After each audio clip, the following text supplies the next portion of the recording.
যখন আমরা কিছু খাই, সেই খাবার লালার রসে মিশে খাদ্যনালী দিয়ে পাকস্থলী বা স্টমাকে যায়।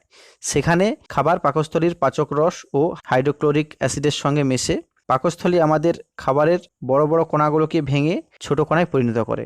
যখন খাদ্যবস্তু 1 mm আকারের পরিণত হয়, তখন খাদ্যবস্তু পাকস্থলী থেকে ক্ষুদ্রান্তের প্রথম অংশ অর্থাৎ ডিওডিনামে পৌঁছায়। সেখানে ওই খাদ্যবস্তু পিত্ত ও অগ্ন্যাশয় রস এর সঙ্গে মেশে আমাদের শরীরে প্রতিদিন 1 লিটার খাদ্যরস ক্ষরণ হয়। এই খাদ্যরসই মূলত খাবার হজম করাতে সাহায্য করে। পাকস্থলীর মধ্যে যে হাইড্রোক্লোরিক অ্যাসিডের ক্ষরণের কথা বললাম, ওই ক্ষরণের মাত্রা বেশি হলে পেটে যে অস্বস্তি বা যে অসুখের মুখোমুখি আমরা হই, সে সমস্যাকে বলে হাইপার অ্যাসিডিটি।